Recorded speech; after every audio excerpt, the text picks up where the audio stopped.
Everybody, we've got a great webinar lined up for you. We're going to be talking about how to optimize your inference for fine-tuned models.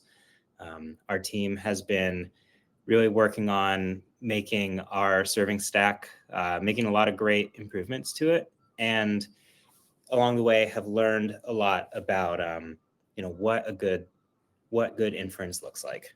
So we're going to share a little bit of those findings. Travis, if you could jump to the next slide. So a couple quick logistics here. All lines are muted, you'll notice, but there is a chat on the right side of your screen. It's a public chat, but I encourage everyone to please, put your name in, say where you're joining from. Feel free to ask questions throughout the webinar. We have a whole team of Predibasers in there that'll be responding to questions live in the chat as they can. We are recording the session and it'll be put on YouTube afterwards. That should happen just later today. And we're also just about to put a bunch of polls up on the window. So again, on the right side of that screen, you'll see the polls tab. Please go in and give those an answer. They really help us kind of steer the direction of our content. And they're public polls, so you'll be able to see the results, but they're anonymized. So feel free to share and see kind of where your peers are at in this group too. And as always, we have a free trial that you can test out. Here's a link to it, or you can find it just by going to predibase.com. It comes with $25 in free credits for you to use for fine-tuning and serving.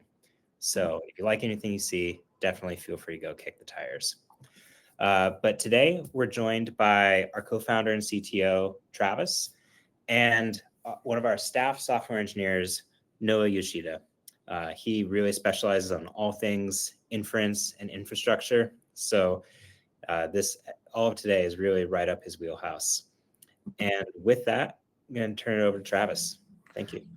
Thanks, Will, and hi, everyone. So yeah, as Will mentioned, today we're going to be focusing on a few key areas, the investments that we made on our serving stack for cost and performance, so how we're able to deliver kind of best-in-class performance for fine-tuned LLM serving without breaking the bank, as well as observability, how we're able to know whether or not your models are working well in production, and reliability and security.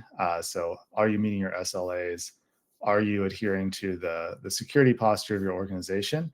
And really thinking about that whole journey from getting something, working at the level of, I've got a model that I'm happy with, the performance is good, I'm able to scale to meet like high levels of load and users, concurrent users, and I'm confident that it's going to be reliable, work well in production, that there are SLAs that are there that are being met, and that if anything happens, it'll be alerted, it'll be remediated quickly, and I won't have to, worry about whether or not the thing is running when I go to bed at night, right?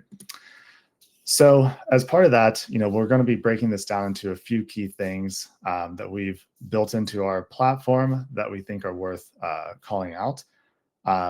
So in particular, the inference speedups that we've invested in with some of our work, Turbo LoRA, as well as recent improvements around things like FP8 that kind of give it an extra boost.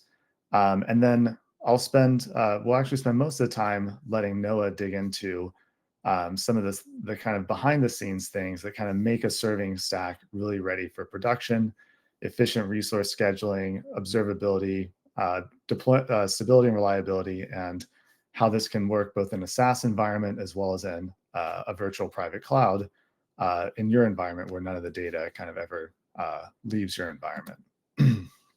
But first, to kick things off, I'll spend a little bit of time talking about how we kind of deliver like best-in-class performance on the Turbo LoRA through techniques like Turbo LoRA and FP8 in our serving stack today.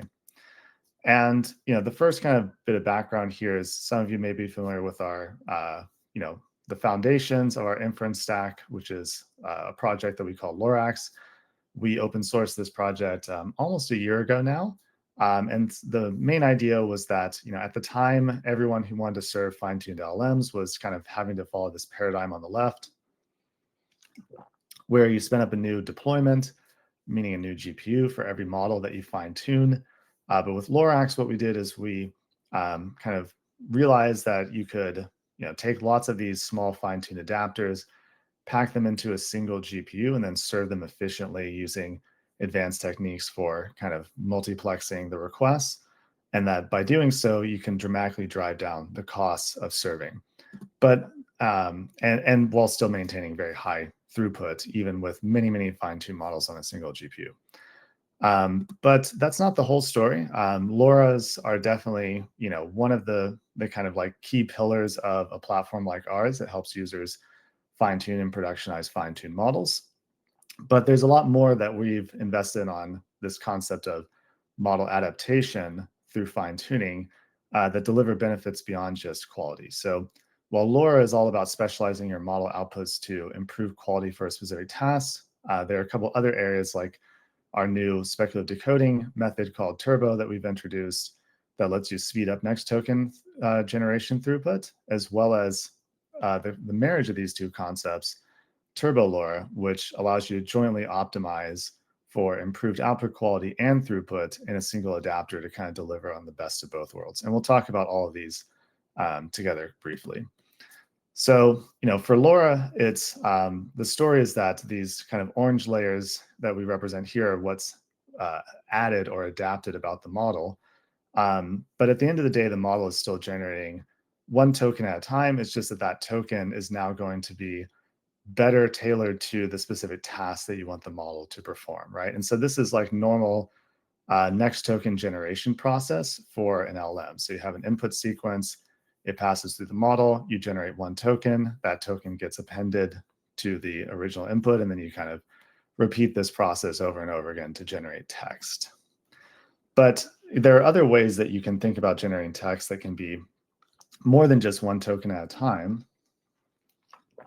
And one of the most prominent methods is what's called speculative decoding, where you have a two-phase generation process. One is where you have some system, oftentimes a smaller model, that generates multiple tokens, and then you pass all those tokens through the larger model.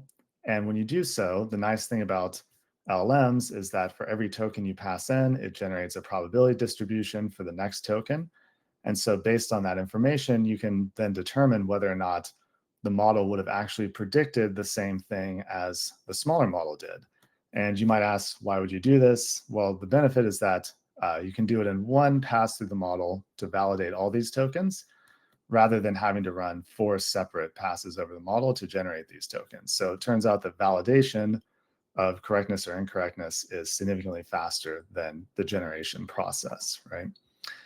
And there are other techniques for speculative decoding. One of the more popular ones is called Medusa. It's a kind of like an adapter technique unto itself, that instead of using a separate draft model, it introduces these additional speculative layers on top that generate the speculative tokens. The problem with something like Medusa, though, is that these additional speculators are quite large, often over a gigabyte in size that's being added to the model. And so it's not what we would call parameter efficient, meaning that we can't serve many of them simultaneously. And so the consequence of this is that usually when people fine-tune a speculator, like a Medusa speculator, they often fine-tune it to be very generic, because you can only serve one of them. So you want it to be able to cover all of your different types of use cases and tasks and input distributions. But that definitely limits the amount of performance speed up that you can get for a particular task, right? So if the base model is here at like this number of tokens per second, then with a generic Medusa fine-tuned on just like normal kind of like chat data set, like the Alpaca data set or something similar, you can get a boost in performance. But if you compare that to what you would get if you fine-tuned a speculator only for the data set that you're interested in, or the task that you're interested in, you can see that that performance boost can be much more significant. And so this kind of leads to the realization that in order to get really good speed ups and performance, you need to optimize the model to the task, not just for improving quality, like we already know that this is a good practice to do for LoRa fine-tuning, but also for speed, fine-tuning for speed. And so that's where this idea of Turbo LoRa comes from, is that, if we're able to dramatically shrink down the size of the speculator to be parameter efficient, so instead of a gigabyte in size, it's like tens of megabytes, similar to a LoRa adapter, then what we can do is we can start to load many of these Turbo LoRa speculators onto a single GPU, the same way we do for normal LoRa's. And suddenly you're able to get 2 to 3x speed up benefits for each of your different tasks without having to spin up a new GPU for every single one of them, right? And what we find is that, with this Turbo LoRa technique, we don't sacrifice on quality, even if we're fine tuning both the speculator and the LoRa together at the same time. In fact, in some cases, you can even get lucky and get better performance if you, do the kind of the stochasticity of training, like sometimes you get different results. And the performance in terms of throughput is, substantial. So here you see kind of a breakdown on different GPU types from the L4s, kind of the lower end cards, up through the H100s. And you can see that, if we look at our FP16 baseline, this is kind of like what you consider out of the box performance using a system like VLM or something else that's open source like that. You can see where that baseline is. And if you use FP8, which is, common technique available on the newer generation cards like the Loveless and the Hopper cards, you can see a nice boost from that. But when you add on the speculation, you're seeing that big, 2x plus increase in performance, sometimes even greater on the cards like the L4s, which really have a lot of extra flops that they can kind of use to eke out performance. That's where you start to see the real benefits coming in. Those benefits extend even to the FP8 case, where you're seeing, similar kind of 2x-ish to 3x improvement, even at that level. And this also extends not just to small batch sizes, but also to larger batch sizes, though the gap does decrease. This is one of the main criticisms of speculative decoding generally, is that, it doesn't work as well at very large batch sizes. But because Turbo LoRa is very parameter efficient, you do still see some significant performance improvements, even at very, very high levels of concurrent requests. So that's something that is a bit unique about this relative to existing techniques as well. Finally, one thing that we hear a lot from customers is that while Turbo LoRa is a really cool idea, I already trained a LoRa, I don't want to retrain it, I'm worried about the effects that it will have on the quality of the model if I were to retrain it. The good news is that with the latest features that we're adding in our release later this week, you actually no longer need to train a Turbo LoRa from scratch. Instead, if you follow this process of first training your LoRa independently, which is something you can do.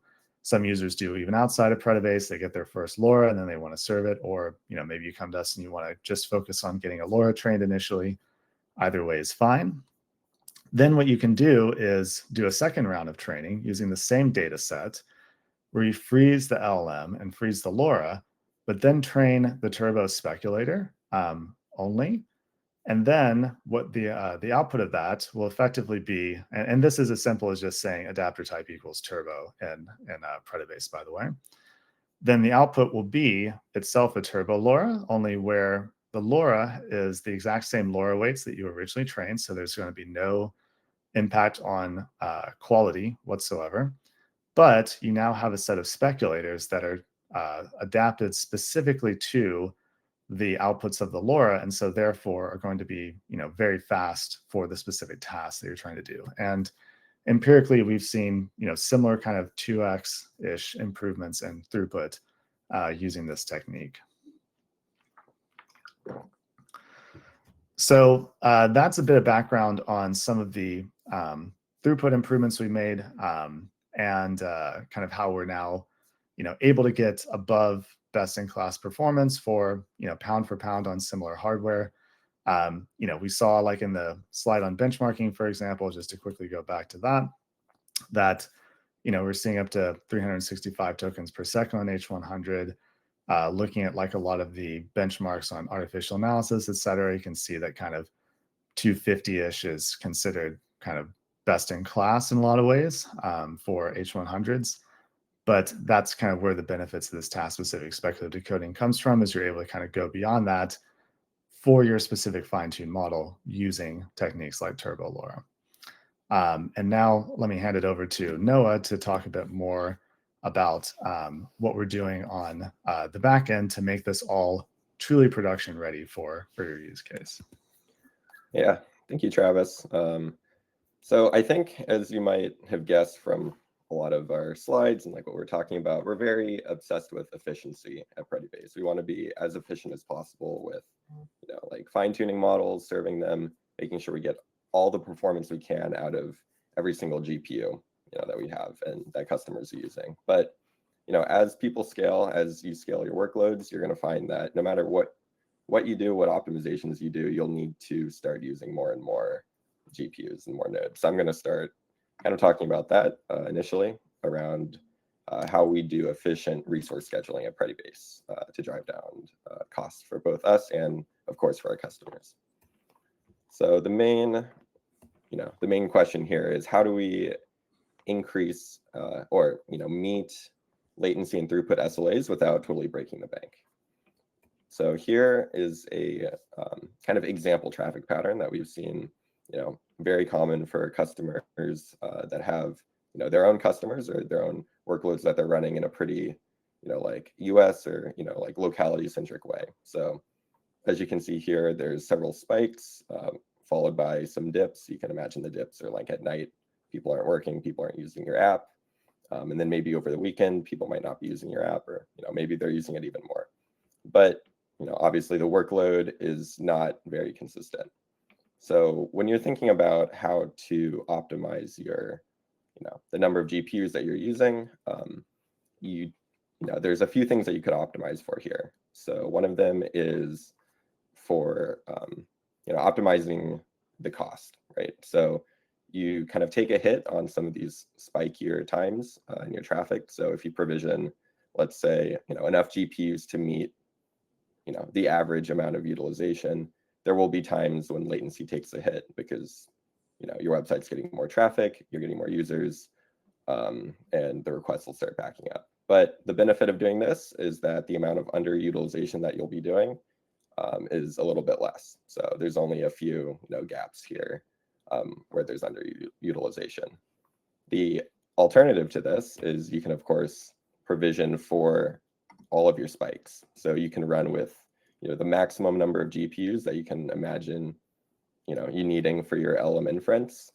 But the problem here is that there's going to be many times throughout the week, throughout the day, when your GPUs are just kind of sitting idle and not doing anything. So this is a pretty well understood problem. People figured out, oh, we should auto scale our nodes. So websites will scale up for like Christmas or for the holidays, and that's pretty standard thing nowadays. But it's a bit trickier with GPUs. So first of all, with GPU auto scaling, not all cloud providers support on-demand GPUs. So all of the latest cards, they're in very high demand. Think like H100s, and looking forward a bit, H200s, and the new Blackwell cards. A lot of these nodes are getting eaten up by all these like big AI players and these other clouds, and AWS, GCP, they might not have that many. In addition, a lot of these hyperscalers, if they do have the cards that you're looking for, they don't exactly have the right node configuration. So just pulling an example from AWS here, they have the A100 card, and it is available on demand. Now, whether you can actually get it, is a matter of debate. I've not had that much luck auto scaling them in AWS myself. But the big thing for us is that they only have 8x GPUs per node as like their baseline configuration. So if you want to scale in just one GPU, you're kind of out of luck. You have to scale in the entire node, which has 8. And of course, that's very expensive. Finally, if you are able to auto scale in nodes, you'll start running into these cold start issues. So, that's pretty tricky because unlike, say, like a web server, LLMs and LLM replicas, they have a lot of data that they need to load in before they actually start doing work. And the data here would be, like container weights or containers and model weights. So these can be in like the tens of gigabytes and upwards of that if you're using a large model. So the way we've kind of solved for this at Predibase is creating a unified scheduling system. So as kind of mentioned by Travis, at Predibase, we do both LLM fine-tuning and inference. So this talk is mostly about inference, but we're actually able to use the fact that we do fine-tuning to our advantage here. So at Predibase, there are broadly two different types of workloads. The first would be real-time workloads. So this is inference, like we've been talking about.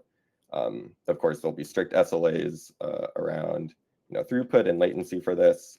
If your LLM is in a very important part of your application or your onboarding process for new users, you want everything to be really snappy. And then, of course, if you're auto-scaling, you want things to be up, ideally as quickly as possible, let's say about less than a minute. On the other hand, we have these things like batch jobs that don't exactly have strict SLAs. You want them to finish, but they're by nature an asynchronous process. So the scale up for these can be, on the order of minutes. It's okay if they get interrupted as long as they resume and everything works fine. So an example of this in the Predibase platform would be things like dataset ingestion, fine-tuning, and then dataset augmentation. So these are all kind of batch workloads that we do on our end that can tolerate some level of interruption and slower auto-scaling. So here's a pretty simple example. Let's say we have a customer who has a deployment and they're an enterprise customer. They said, okay, I need, at some time in the future, I might need 3 replicas. So in this case, each replica is able to handle 10 requests per second. And internally, we have an auto-scaling system where you can set the concurrent requests that each replica of your LLM can handle. And when it goes above that, we'll add in new replicas. So in this case, there's 10 requests per second going to the LLM. One replica is handling that just fine. So all is good. But let's say there's a little burst in traffic. So now you have 20 requests per second. So what'll happen is that the load balancer that sits between the LLM and the client will see the increase in traffic, notify the LLM autoscaler in our data plane, and then the autoscaler will request a new replica from our scheduler. So then once that happens, the scheduler will look at all of the nodes available in the data plane. If it finds any that are empty, it'll place the LLM replica there and start it up. So like this, this example, there happened to be a node with a free GPU available. So, the replica started up, everything's fine. But, let's say we go up to 30 requests per second. So now we're in a bit of trouble because previously we had a fine-tuning job running on our 3rd node. So what do we do here? So what we have is actually our scheduler will preempt the fine-tuning job. So it'll say, hey, fine-tuning job, you need to shut down, move off of this GPU, and then let the LLM replica get placed. So this all happens in the matter of about 5 seconds. So the fine-tuning job gets notified, it shuts down, the LLM replica starts up, and then it's able to serve traffic. And once the fine-tuning job is kind of put back into this pending state, the GPU autoscaler that we built will go and talk to the cloud provider that the data plane is running in and request a new GPU. And then that GPU, of course, will take several minutes to get provisioned usually. It'll get added to our fleet, and then the fine-tuning job can get placed there and continue doing work.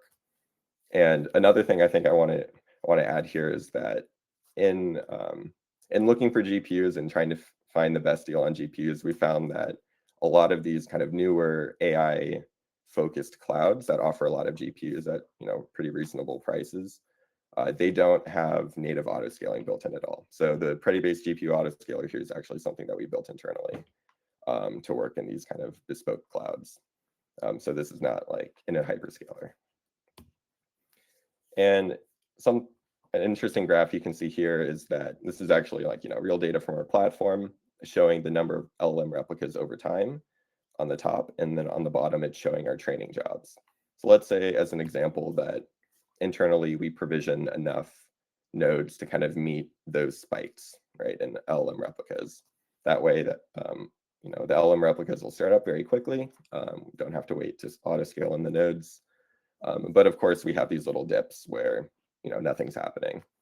Well, that's where these kind of GPU or these fine-tuning workloads can kind of slot in and use that GPU time. And then, of course, there's never a worry about these fine-tuning workloads taking up GPUs that, an LLM replica might need, because, of course, they will get preempted. We'll scale in new nodes for the fine-tuning workloads and resume them from there. So another thing I kind of alluded to before is that there's this cold start problem when starting LLM replicas. Of course, acquiring a node could take several minutes if you're auto-scaling in. Based on what we were talking about earlier, ideally we can reduce this to 0. But then, LLMs are, GPU-based workloads, and as many of you might know, GPU kind of images like Docker containers can be very large, and they just, that's just a matter of fact. They have a lot of, expensive like CUDA headers and stuff that they have to import in. So, we do our best to optimize and compress our images as much as we can, remove all the random stuff we don't need. But it seems that around like 8 to 10 gigabytes is about the smallest people have been able to get these containers. So of course that takes time to download. Additionally, model weights can be very large. So model weights for like, smaller models can range from like 20 all the way up to like many hundreds of gigabytes for some of these larger models. So those weights have to get downloaded. And then finally, the model has to start. So those weights have to move from disk onto the GPU. And then, everything needs to get loaded and ready to serve. So yeah, so how do we solve this?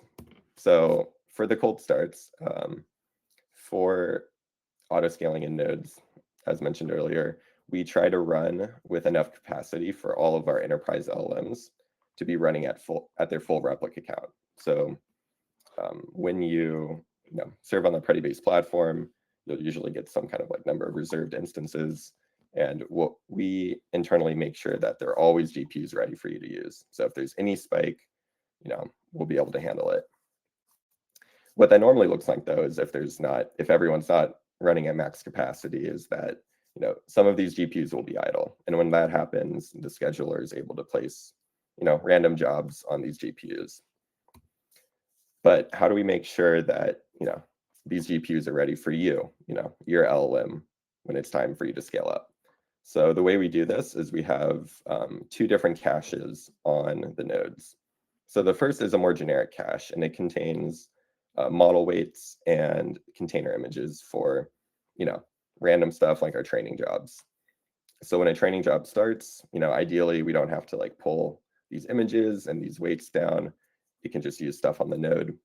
But of course, if the node starts getting kind of full, we want to clean that up. So we have a cache manager running in our data plane to clean up these caches. But for the enterprise LLM replicas, when they start up, they talk to a totally different cache. So this is specific for that customer. On their GPU, we maintain a model weight cache and a container image cache that is very rarely cleaned up. So then that eliminates kind of like the need to download all of these things from the internet or from other nodes in our cluster.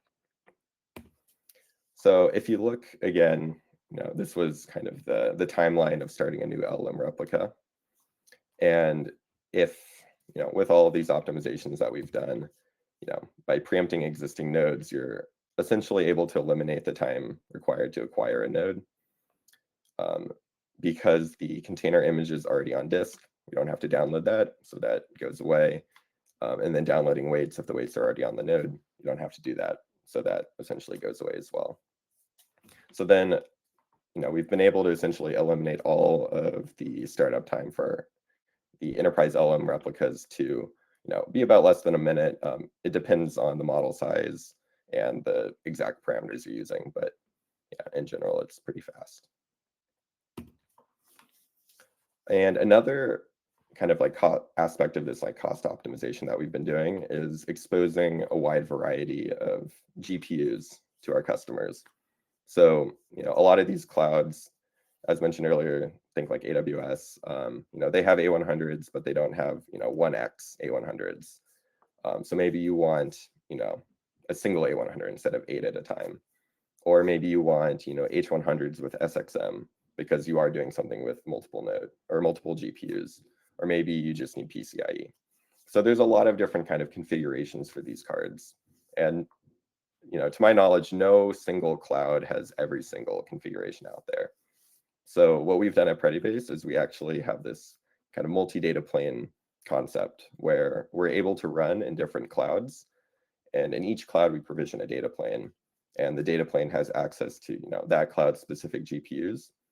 And we're able to move or provision workloads in different data planes based on the availability of GPUs.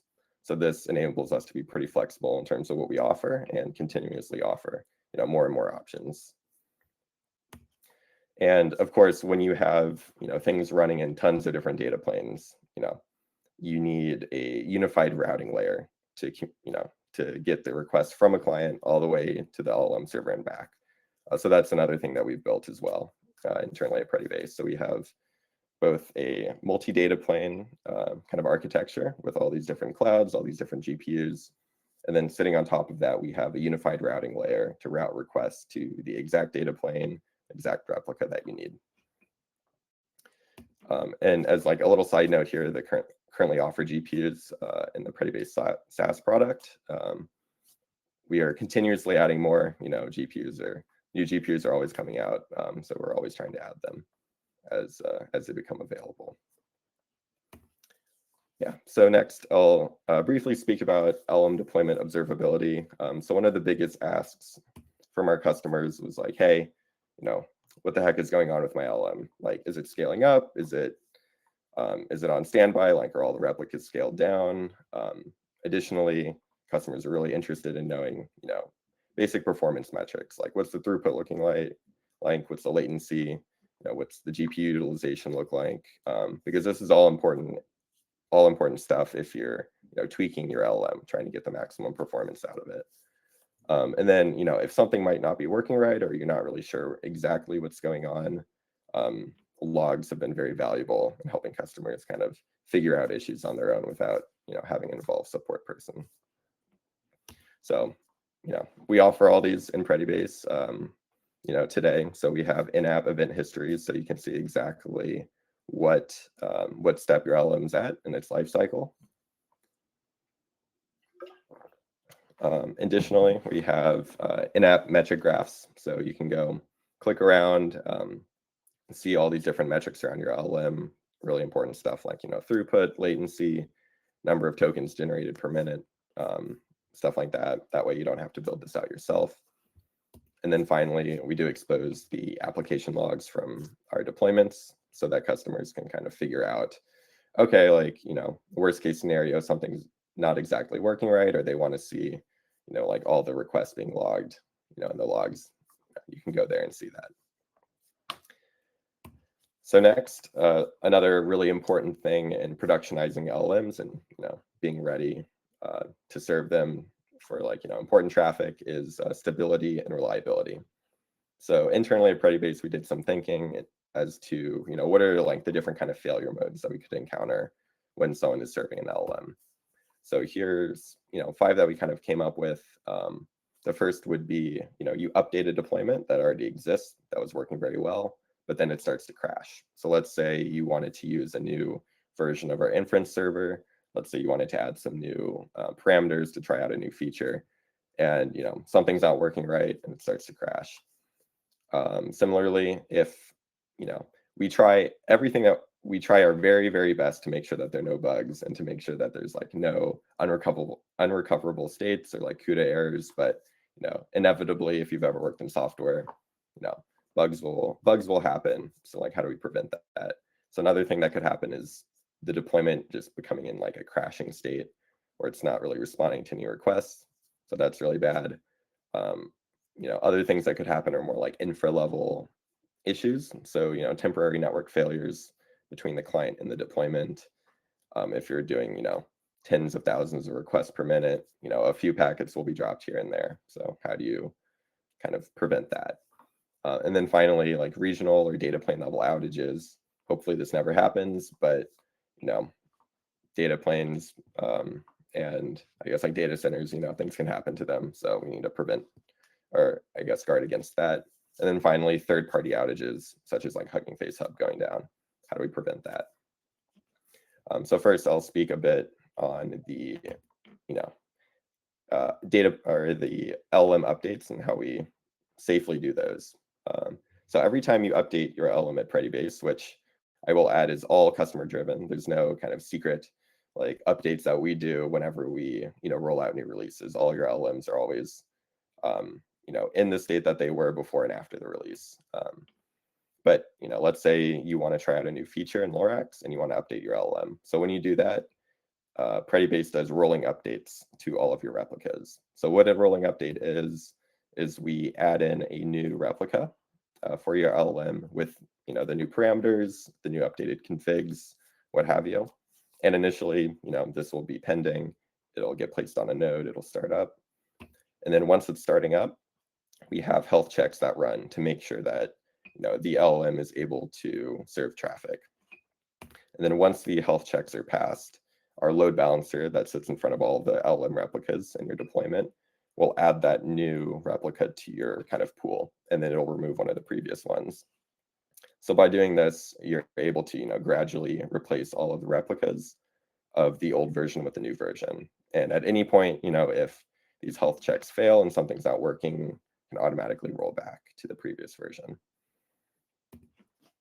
Similarly, if we want to make sure that these LLMs are, you know, always responding once they're deployed, right, in perpetuity. So the way we do this is we have continuous health checks on all of our replicas.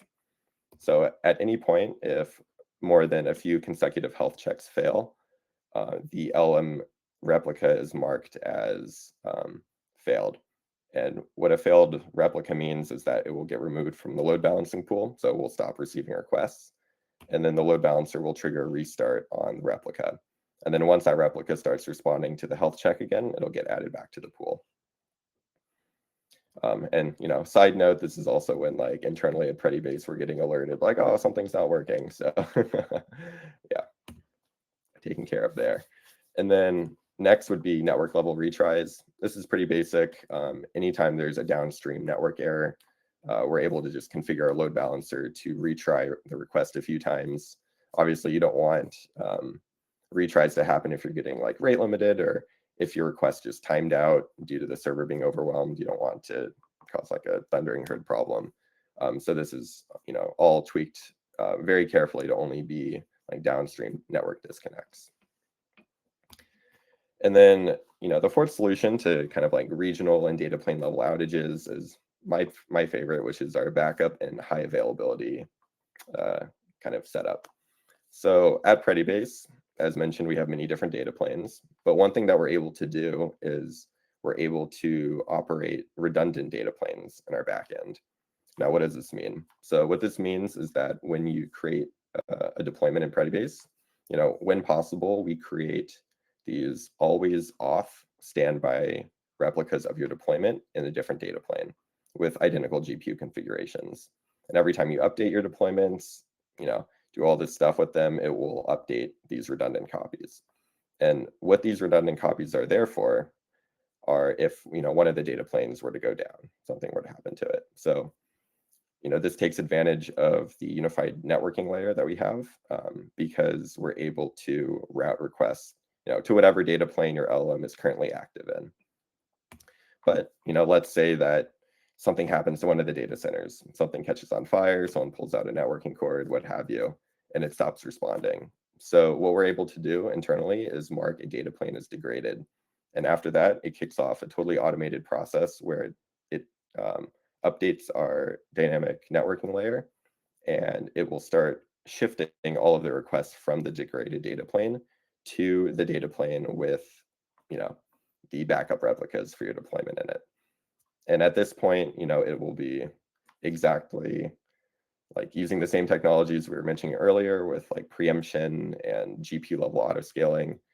So, there's kind of like a priority list of different LLMs that will get started up, probably preempt some fine tuning jobs, but of course those will get picked up later once we scale in more GPUs. And then, of course, this is all well and good, but there is a level of downtime associated with this because you have to scale up these LLMs. It could be like a minute or two before they're ready. So what do you do if like you absolutely cannot tolerate any downtime? So what we've built is this always on high availability feature for enterprise customers. So what you can do is you can actually run multiple replicas of your LLM in different data planes, and all of these replicas are on. So they're not scaled down, they're on, they're receiving requests. And we're able to do this by splitting the traffic proportionally between all of these different data planes based on the number of replicas that are running in each one. And when you're running like this, let's say one of the data planes were to go down, the load balancer is automatically able to detect that one of the replicas went down, and when it's at 0, and it'll shift the traffic to the healthy data planes automatically. So, and then by doing so, increased traffic will mean autoscaling, preemption, and all that stuff that we talked about. But by doing this, we're able to achieve a much higher level of availability compared to just like a standard deployment, even with backups. And just as like a kind of side note, like, people talk about like, oh, things go down, but, do they actually go down? Well, yes, they do. In terms of, let's take Hugging Face Hub as an example. I'm not trying to pick on them or anything. They're doing great stuff with all this increased traffic that they've had over the recent years, but inevitably things will happen. So in the past 3 months, there have been 2 outages that have been kind of noticeable. One was Hugging Face Hub was down for about 3 hours. The other was about 20 minutes. But in both places, ideally, your serving workloads are not affected. So internally at Predibase, what we do to kind of prevent this from affecting us is we maintain 2 levels of model weight caches. So the first is that we cache all of our most popular model weights in S3. And then after they're cached in S3, they are also cached on the node. So, all that cold start optimizations with the, the caches on each individual node, those serve as a way for us to kind of mitigate these potential downstream issues. Okay, so finally, I'm going to talk a little bit about Predibase private VPC deployments. So, what is a VPC deployment? So essentially, it is a way of using Predibase where you install a full data plane into your own cloud account. All of your models, all of your fine-tuned adapters, your data sets, they're all, they're fine-tuned and stored all in your VPC. They never leave your account.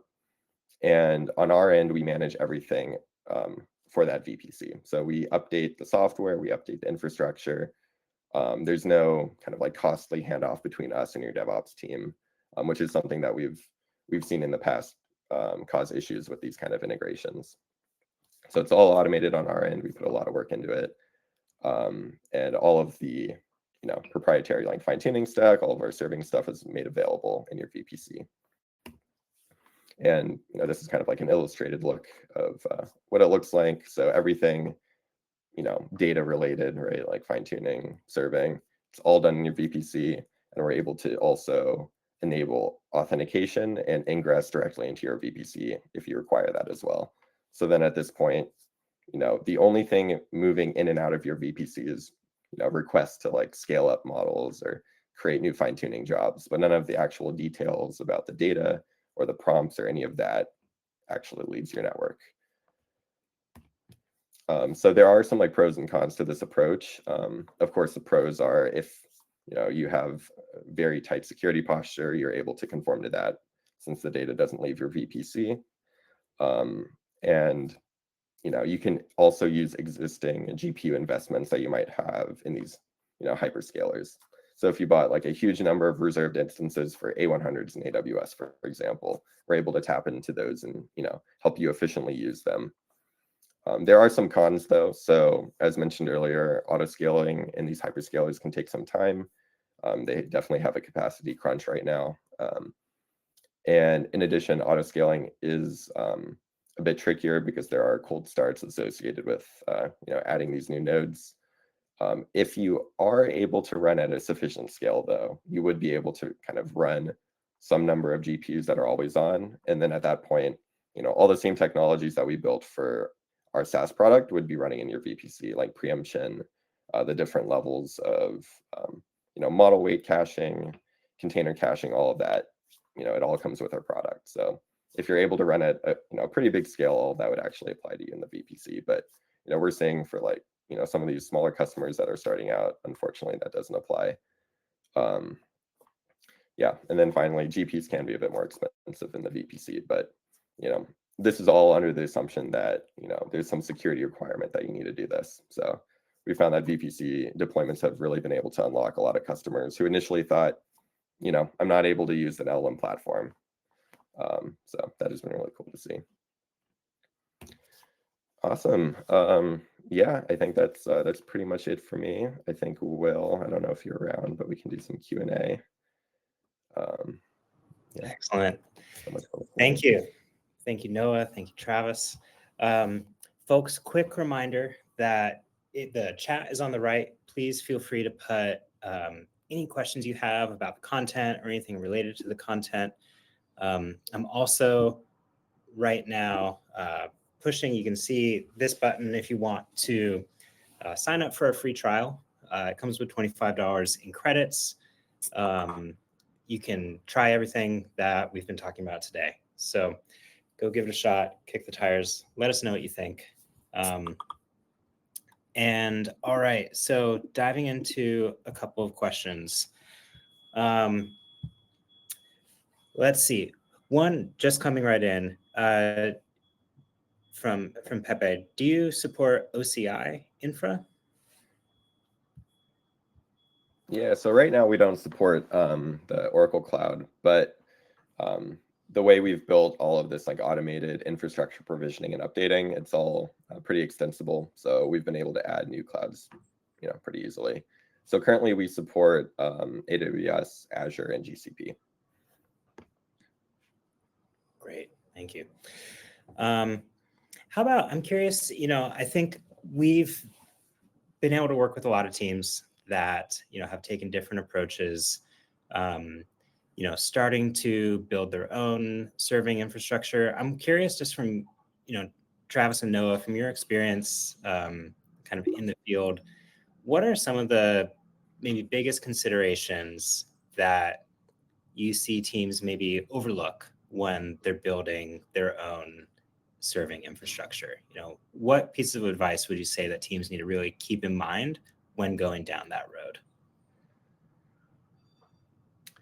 Yeah, so I think one of the things is definitely thinking about reliability and also how you're going to scale your inference, because I think it's very easy to say, do some experimentation, get a single GPU, start serving something on it, route like 1% of your traffic there and see what happens. But once you start, moving more and more traffic, having spikier traffic, and then thinking about like, the reliability of this service, I think that all that interplay gets really complicated and can be a pretty daunting task once you find yourself, in the trenches.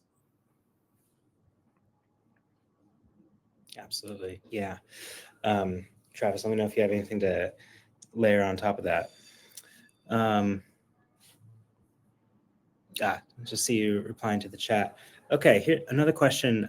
How do you handle rate limit issues with LLM models?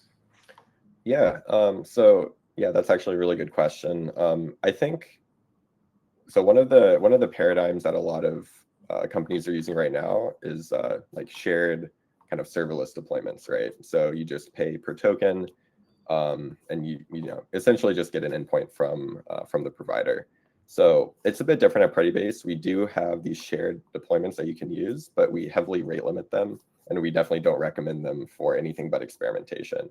And the reason why is inherently, whenever you have these kind of shared serverless products, there's going to be noisy neighbor issues, and you'll have to introduce rate limiting and all of this stuff, and you can't really guarantee both performance and quality, because internally you'll want to upgrade things, but it's kind of impossible to let every single customer know you're changing 1 or 2 parameters to your model or to your model server. So at Predibase, the standard deployment kind of architectures that you deploy a private deployment that only you use.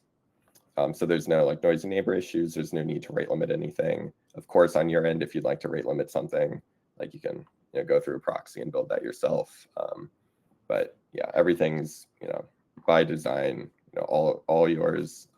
And we do offer this like flexible auto scaling. So if you don't need to run these deployments all the time, they can spin up and spin down pretty dynamically. Wonderful, thank you. Curious also, around, I think you touched on this a little bit, but, one thing that, that conversation around rate limits makes me think about when it comes to, SLAs for variable workloads, very spiky workloads with, that we can support with GPU auto scaling. Can you talk a little bit about, the types of SLAs that we would be able to consider offering for those really variable workloads and, kind of the underpinnings of how we are able to offer those? Yeah. So I do want to say with the caveat here that it's pretty context dependent. So larger models take longer to load. Different parameters can affect load times, and that's all something that we work directly with our customers with to like figure out what makes sense and like what would work best for their situation. But things like around like 30-35 seconds for starting up a new replica is about what we've been seeing for a lot of different use cases. Very cool. Wonderful. Let's see. And so thinking about also, here's a question. How do you guys handle multiple adapters in mixture of experts? Yeah, what do you think about that? Yeah, send this over to Travis. Yeah. So the way that we do it today is that we allow you to send a request to a particular adapter, and then those adapters get like within a single batch to the model, like the adapters for different requests will get batched together. And then under the hood, there's a mixture of experts style process that's used for determining which adapter to apply to which element of the batch at once. So that's something that's natively supported today. You might be referring to kind of like mixture of adapters methods as well, where like you can have different adapters specialize in different things and then kind of figure out the right one to use for a particular request, or to kind of mix them together in different ways. So that's something that we have been thinking about for a while. We haven't yet found a use case where someone needs that yet, but we have like been talking with some researchers working on some projects, like one out of Microsoft called Arrow, that are trying to do this sort of idea. So if you have a use case for it, definitely reach out. We'd be happy to chat. But most of the time we find that users know which adapter they want to use for which request, and so we just let them specify it explicitly. Great. Thanks, Travis. All right, folks, we have a few minutes left for questions. If there are any out there in the audience, let's see. Yeah, there's a question about constantly training on new data. So it's interesting. This is actually something we're actively investing in. So we have a partner that we work with today that trains very, very large amounts of data, like 50 billion token kind of data sets plus. And one of their biggest concerns is, hey, I spent a lot of time, like it took several days to train this model because it was so large. And now the customer, the user has slightly more data that's coming in, and they want to update it, and they don't want to have to like retrain the whole thing from scratch. So this is something that we're actively working on in partnership with them to add into the product, and we hope to have something in this next month released, kind of like generally available for folks to try out. But the idea is we're calling it something like incremental fine tuning, where the basic idea is that you train an adapter, and then you have like a small amount of new data that you want to train to kind of update it, and you're able to do that with just that small amount of updated data without having to train the whole thing from scratch.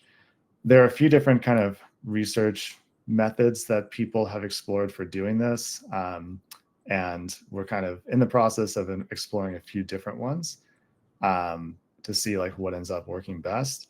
But it is something that is very important to this particular user of ours, so we're very actively working on it at this time. So we'll have a webinar about that once it's done, I'm sure.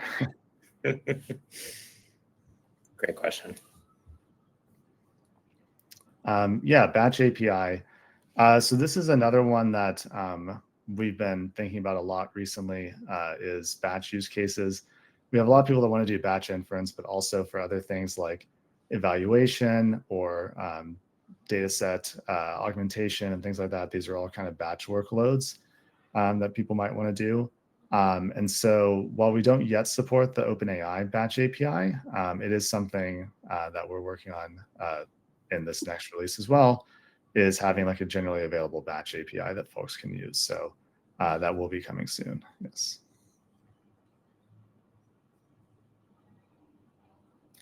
All right, folks, last call for questions. Otherwise, we will wrap up with just a couple minutes left so you can get to your next appointment on time.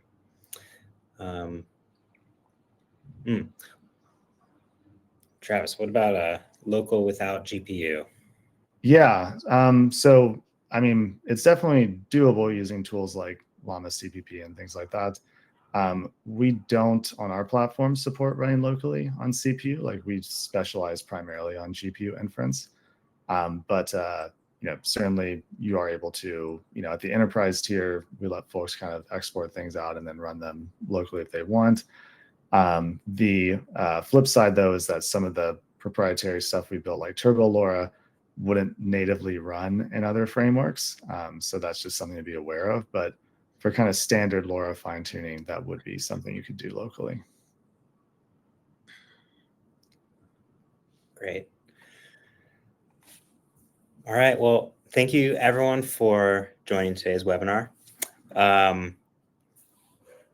Let's see. I'm just seeing Pepe and Jackie. Jackie is with Predibase there in the chat. We are just about to wrap up. So why don't you guys, looks like we can follow up with you offline, Pepe, on continuing this conversation.